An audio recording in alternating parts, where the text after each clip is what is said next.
క్రీస్తునందు ప్రియులారా, మీకు శుభములు వందనములు తెలియజేస్తున్నాను. అనుదిన ధ్యానమునకు స్వాగతం. ఆది కాండము 38వ అధ్యాయం ఈ దిన మన ధ్యానాంశంగా ఉంది. ఆ కాలం ముందు యూదా తన సహోదరులను విడిచి హీరా అను ఒక అదుల్లామీని యొద్దకు ఉండుటకు వెళ్ళెను. అక్కడ షూయ అను ఒక కనానీయుని కుమార్తెను యూదా చూచి ఆమెను తీసుకొని ఆమెతో పోయెను. ఆమె గర్భవతి కుమారుని కనగా అతడు వానికి ఏరు అను పేరు పెట్టెను. ఆమె మరలా గర్భవతి కుమారుని కని వానికి వనాను అని పేరు పెట్టెను. ఆమె మరలా గర్భవతి కుమారుని కని వానికి సెల అని పేరు పెట్టెను. ఆమె విని కనినప్పుడు అతడు కజీబులో ఉండెను. యూదా తన జ్యేష్ఠ కుమారుడైన ఏరునకు తామారు అను దాన్ని పెళ్లి చేసెను. యూదా జ్యేష్ఠ కుమారుడైన ఏరు యెహోవా దృష్టికి చెడ్డవాడు గనుక యెహోవా అతన్ని చంపెను. ఏరు అనేవాడు యెహోవా దృష్టికి చెడ్డవాడు గనక యెహోవా అతన్ని చంపెను. అతన్ని చెడు సమాచారం గురించి, జీవిత విధానం గురించి ఇక్కడ వివరించి రాయబడలేదు, కానీ చాలా భయం అనిపిస్తుంది. ఒక్క మాటలోనే యెహోవా వాడిని చంపేశాడు అంటే ఎంత భయంకరమైనటువంటి ప్రవర్తన వాడు కలిగి ఉన్నాడో మనం ఆలోచన చేయాలి. సామెతల గ్రంథంలో బహు స్పష్టంగా 3వ అధ్యాయము 25వ వచనం, అలాగే సామెతలు 6వ అధ్యాయము 15వ వచనం. కాబట్టి ఆపద వాని మీదికి హఠాత్తుగా వచ్చును, వాడు తిరుగు లేకుండా ఆ క్షణమందే నలగొట్టబడును. చూడండి, బైబిల్ చేస్తున్న హెచ్చరిక ఏంటంటే, పలుమార్లు హెచ్చరించిన, పలుమార్లు బుద్ధి చెప్పిన లోబడని వానికి హఠాత్తు నాశనం కలుగుతుంది. దుర్మార్గుడు తన దుర్మార్గతను బట్టి అతిశయిస్తూ కొనసాగుతూ ఉంటాడు. వెంటనే ప్రతీకారము, ప్రతిచర్య దేవుని దగ్గర నుంచి రాలేదని వాడు ఇంకా విర్రవీగుతూ ఉంటాడు. అయితే అటువంటి వాడు గుణపడేందుకు అవకాశం దొరకకుండా, పశ్చాత్తాపడేందుకు అవకాశం దొరకకుండా హఠాత్తు మరణం కలుగుతుంది. వాస్తవంగా లోకరీత్యా మరణాలు ఎవరైనా మంచం మీద పడి కాస్త ఇబ్బంది పడుతూ ఉంటే ప్రజలు అంటారు, అయ్యో ఇటువంటి మరణం ఎవరికి రాకూడదు. ఎవరైనా సడన్గా డెత్ అయ్యారనుకోండి, అయ్యో మంచి మరణం పొందాడు. ఈ మాట సబబే అనిపించినా అన్ని విషయాల్లో కాదు సుమా. వయసులో పెద్దగా ఉన్నవారు లేదా మంచిగా జీవిస్తున్నవారు ఏ గుండె జబ్బుతోనో ఆకస్మికంగా మరణిస్తే అది వేరే విషయం. కానీ యవన బిడ్డలు, ఇంకా ఎంతో భవిష్యత్తు ఉన్న వాళ్ళు సడన్గా వారు మరణించారనుకోండి, అంటే మారు మనసు పాపక్షమాపణ పొందకుండా, రక్షణ పొందకుండా ఒకడు మరణిస్తే ఎక్కడికి వెళ్తాడు? రక్షణ పొందిన వారు భక్తుల జీవితాల్లో కూడా ఆకస్మికంగా ప్రమాదాలు కూడా జరుగుతూ ఉంటాయి, అది వేరే విషయం. ఇక నేను చెబుతున్నటువంటి అంశం ఏంటంటే, పాపములో దుర్మార్గతలో కొనసాగుతున్నవాడు నాకేమీ కావట్లేదులే అని అనుకొని మోసపోకూడదు. ఎంత అసహ్యకరంగా వీడు బ్రతికుంటే యెహోవా అతన్ని చంపేస్తాడు. మీరు చూడండి, సామెతల గ్రంథంలో 6వ అధ్యాయంలో 16 నుంచి 19 వచనాలు. యెహోవాకు అసహ్యమైనవి 6 గలవు, 7 ఆయనకు హేయములు. అవేవనగా అహంకార దృష్టియు, కలలాడు నాలుకయు, నిరపరాధులను చంపు చేతులను, దుర్యోచనలు యోచించు హృదయమును, కీడు చేటుకు త్వరపడి పరుగులెత్తు పాదములను, లేని వాటిని పలుకు అబద్ధ సాక్షియు, అన్నదమ్ములలో జగడములు పుట్టించువాడను. మీరు భక్తిహీనునికి, దుష్టునికి లేదా యెహోవా దృష్టికి ఇలా అసహ్యంగా ప్రవర్తించేవానికి, నీతిమంతునికి మధ్యలో మీరు తేడా గుర్తించాలి. ఇదే సామెతల గ్రంథంలో 24వ అధ్యాయంలో 16వ వచనం అంటుంది, నీతిమంతుడు 7 మార్లు పడినను తిరిగి లేచును. దుర్మార్గుడు వాడు చేస్తున్న పాపక్రియలు కూడా వాడు పడినట్టే లెక్క. అయితే వాడు పడి అలా తన దుర్మార్గతలు నశిస్తున్నాడు. నీతిమంతుడు కూడా వాడు మనిషి శరీరంలో ఉన్నాడు కనుక తెలుసో తెలియకో ఏదో ఒక అంశంలో వాడు త్రొట్టిలినా పడిపోయినా వాని స్థితి అదే కాదు, వాని ముగింపు అదే కాదు, వాడు తిరిగి లేవగలుగుతాడు. ఎస్తేరు గ్రంథంలో మనకు దుష్టుడైనటువంటి హామాను కనబడతాడు. వాడు కంటిన్యూగా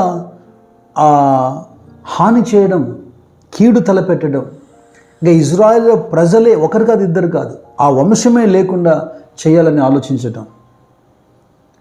7వ అధ్యాయము ఎస్తేరు గ్రంథంలో 10వ వచనంలో, కాగా హామాను మొర్దెకైకి సిద్ధపరిచిన ఉరి కొయ్య మీద వారు అతనినే ఉరి తీసిరి, అప్పుడు రాజు యొక్క ఆగ్రహము చల్లారేను. ఈ రాజు యొక్క ఆగ్రహమే వానికి హామానుకు ఉరి అయితే, రాజులకు రాజు, ప్రభులకు ప్రభు, సర్వాధికారి అయినటువంటి దేవుని ఉగ్రతను ఎవరు తట్టుకుంటారు? ఆయన ఆగ్రహం ముందు ఎవరు నిలవగలుగుతారు?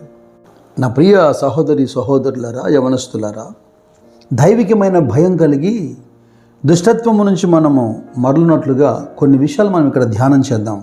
అదే సామెతల గ్రంథము 6వ అధ్యాయము 16వ వచనం. యెహోవాకు అసహ్యమైనవి 6 కలవు, 7 ఆయనకు హేయములు. అవేమనగా, మొదటిది అహంకార దృష్టి. కీర్తన 101వ అధ్యాయంలో 5వ వచనంలో ఇలా మాట్లాడుతున్నాడు, తమ పొరుగు వారిని చాటున దూషించు వారిని నేను సంహరించదను, అహంకార దృష్టి గలవారిని, గర్వించిన హృదయం గలవారిని నేను సహింపను. చూశారండి? అయితే సాధారణంగా ఈ అహంకారము ఎవరికి ఉంటుంది?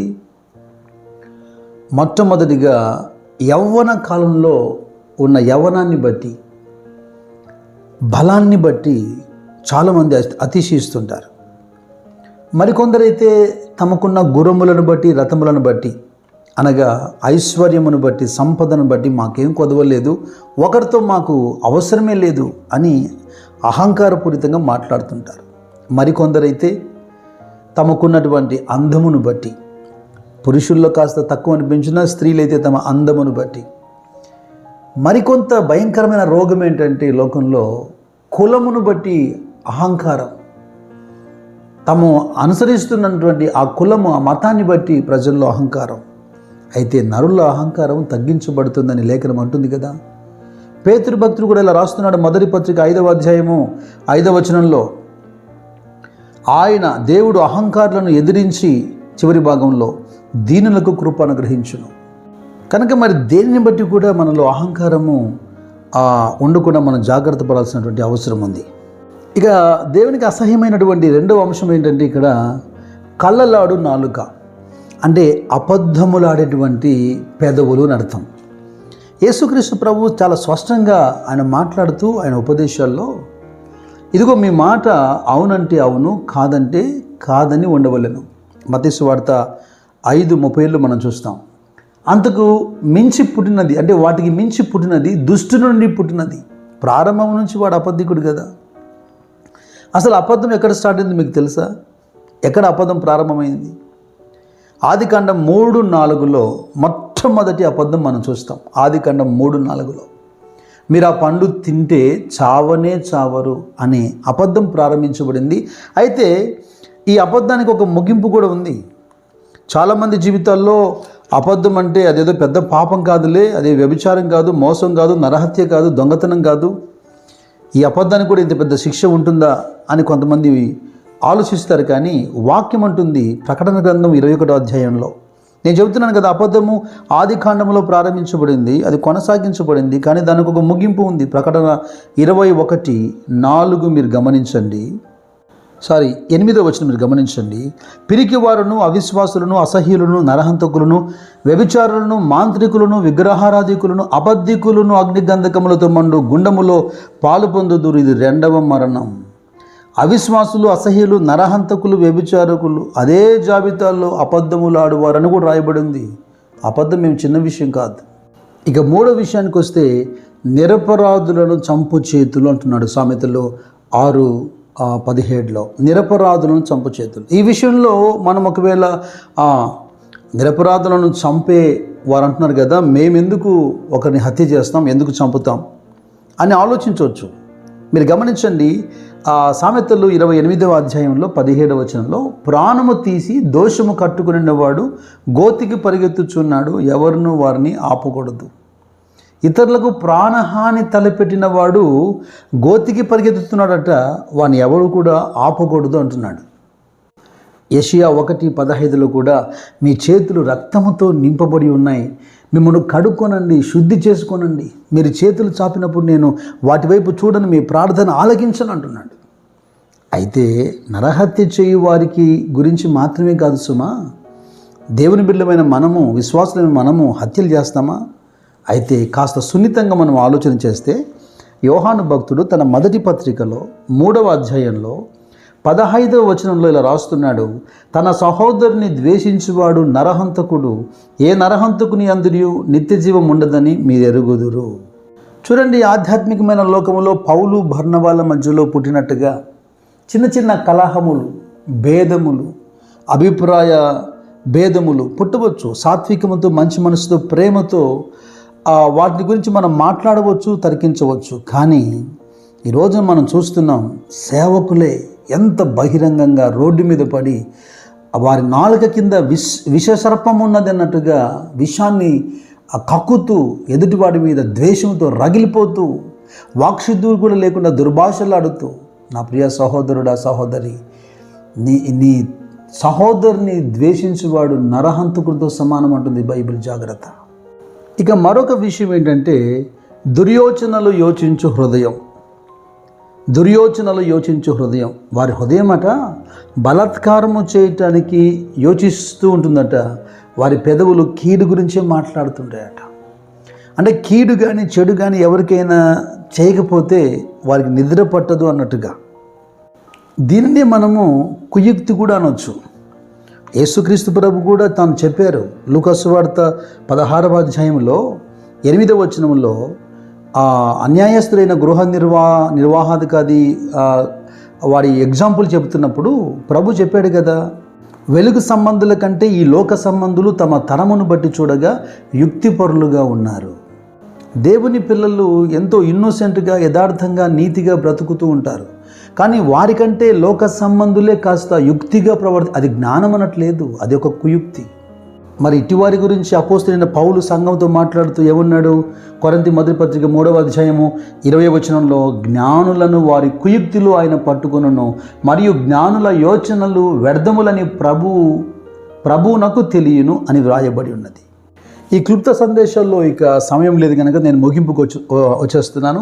ఆ తర్వాత కీడు చేయుటకు త్వరపడి పరుగులెత్తు పాదములట, లేని వాటిని పలుకు అబద్ధ సాక్షియు. చివరి విషయం ఒక మాట చెబుతాను, అన్నదమ్ములలో జగడములు పుట్టించేవాడు. దేవునికి అసహ్యకరమైనవి. ఎందుకు మనం ఏం ధ్యానం చేస్తున్నాము? ఆదికాండం 38వ అధ్యాయంలో ఏరు అనేవాడిని యెహోవా చంపేశాడు. వాడు యెహోవా దృష్టికి చెడుగా ప్రవర్తిస్తున్నాడు. దేవునికి అసహ్యకరమైన విషయాలు మనం ధ్యానం చేస్తున్నాం. మనం కూడా జాగ్రత్త పడినట్లుగా. ముగింపుగా ఈ మాట చెబుతున్నాను, అన్నదమ్ముల మధ్యలో జగడములు పుట్టించువాడు. సొంత అన్నదమ్ముల మధ్యలో ఏదైనా చిన్న కలహం కలిగిందనుకోండి, దీన్ని ఆసరాగా తీసుకొని రక్త సంబంధులు లేదా స్నేహితులు ఏం చేస్తారంటే వారికి ఇంకా ఆజ్యం పోస్తారు. అంటే ఇంకా ఆ జగడం పెరుగునట్లుగా చేస్తూ తమాషా చూస్తుంటారు. ఒక పక్షాన చేరి మరొకరికి అన్యాయం చేస్తుంటారు. యేసుక్రీస్తు ప్రభు మత్తయి సువార్త 5వ అధ్యాయంలో 9వ వచనంలో ఏమన్నారు? సమాధానపరచువారు ధన్యులు, వారు దేవుని కుమారులు అనబడతారు. ఎక్కడైనా కలహము, జగడము నీకు కనబడితే ఏం చేయాలి? మనం సమాధానపరచాలి. సమాధానపరచువాడు ధన్యుడు. కీర్తనకారుడు కూడా అన్నాడు కదా 34వ అధ్యాయంలో 14వ వచనంలో, కీడు చేయటం మాని మేలు చేయము, సమాధానమును వెదకి దాన్ని వెంటాడుము అంటున్నాడు. జగడములు, కలహములు రేపువారు కాదు, వారి మధ్యలో సమాధానం తీసుకొచ్చేవారు దేవుని దృష్టికి ఎంతగానో ధన్యులుగా ఉన్నారు. నా ప్రియ సహోదరి సహోదరులారా, దేవుని దృష్టికి చెడుతనము లేదా అసహ్యం అనిపించే ఈ విషయాల్లో మరింత జాగ్రత్తగా మనము ప్రవర్తించాల్సిన అవసరం ఉంది. దుర్మార్గముతో, దుష్టత్వంతో ప్రవర్తించేటువంటి ఈ రాతి లాంటి కఠినమైన హృదయాలను దేవుడు తీసివేయును గాక. మాంసం వంటి మెత్తని హృదయాలను ఆయన మనకు అనుగ్రహించును గాక. God bless you. God bless you.